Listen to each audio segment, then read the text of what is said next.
Zeus sat on his throne, his gaze fixed on the world below as if watching a flicker of dust settle. He did not blink. He did not move. He only watched the earth grow brittle under a permanent, biting frost. In the deep, jagged caves, the last remnants of humanity huddled together. There were no songs, no movement, only the rhythmic, rattling breath of people whose blood had turned to ice. An old man knelt in the darkness, his hands pressed together in a desperate prayer that froze into rhyme before it could reach the heavens. A child wailed, a thin, sharp sound that died against the stone walls before it could even echo. Above the clouds, the air was warm, filled with the scent of nectar and the ease of immortality. Below, the ground was hard, unyielding, and silent. Zeus leaned forward, his voice a low, rolling thunder that barely disturbed the stillness of his hall. "Let them eat mud and perish," he commanded. "I prefer the silence." He looked away, satisfied. He believed the matter was settled. Down in the dark, the fire had gone out weeks ago, and the frost was already claiming the marrow in their bones. I moved toward the trail of the sun, my lungs burning with the thin air of the heights. I held a hollow fennel stalk, its green surface cool against my sweating palm. It was a fragile vessel, but the only one that would not turn to ash. Apollo's chariot blazed overhead, a roaring furnace of gold and blinding light. I did not hesitate. I reached into the wake of the fire and snatched a single, glowing coal. The heat struck my skin instantly, searing through the surface. It turned my palm black. I did not drop it. I could not. The pain was a sharp, white intrusion, but I forced my fingers to lock around the stalk.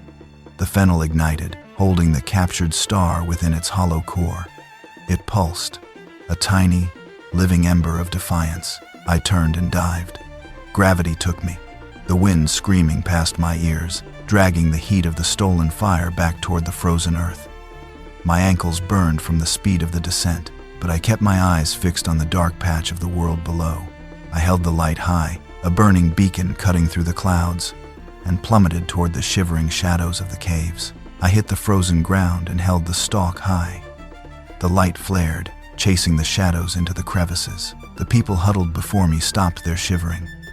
They stared at the orange glow, their eyes shifting from dull, hollow fear to wide, bright wonder. I knelt and touched the flame to a pile of dead wood. It caught.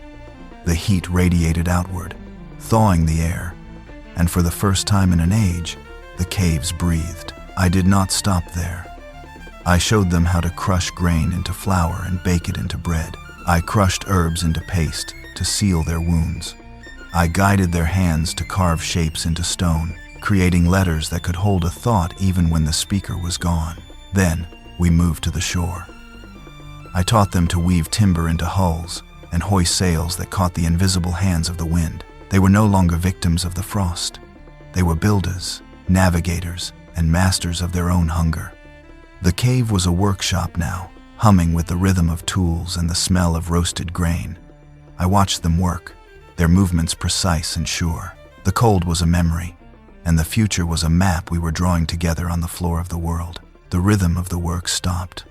A low, vibrating hum began deep beneath the mountain floor, rattling the tools on our stone tables. It was not the wind. The air grew heavy, pressing against my chest with the weight of an approaching storm. Then, the sky above the cave entrance split with a sound like tearing metal. Zeus roared. His voice did not come from the clouds. It tore through the rock itself, vibrating in my teeth and shaking the very foundations of my workshop. The humans scattered, scrambling into the dark corners as the stone walls groaned under the pressure of divine anger. I remained standing, my back turned to the opening, staring into the heart of the hearth fire. I did not move. I did not blink. The ceiling of the cave cracked, dust raining down like ash, and the light of the sun was blotted out by an unnatural, bruising shadow. I felt the atmosphere shift from the warmth of creation to the frigid, sterile air of judgment. Two figures detached themselves from the gloom at the mouth of the cave.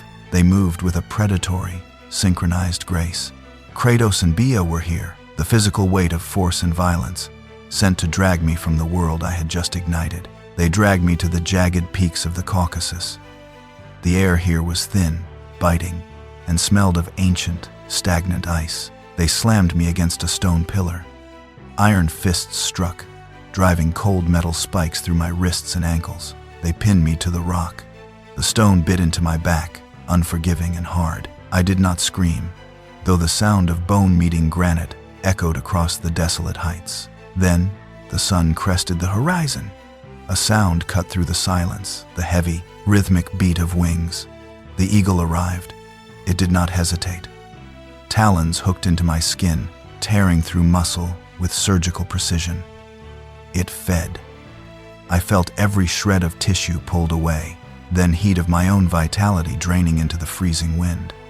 By dusk, the bird took flight, leaving me hollow, but the night offered no peace.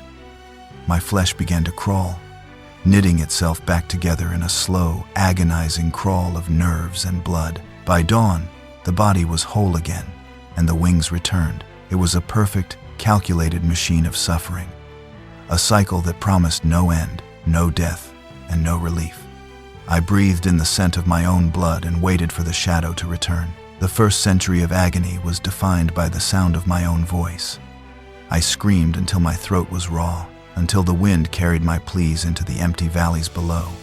The gods wanted a confession, a plea for mercy, a sign that my resolve had withered. They waited for the moment I would beg for the end. It never came. Somewhere around the third millennium, the screaming stopped. I found a different rhythm. I began to count the heartbeats between the tearing of flesh and the first stitch of healing.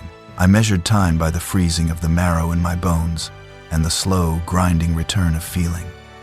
I stopped looking at the sky. I looked inward. I made my mind a fortress where the eagle could not reach.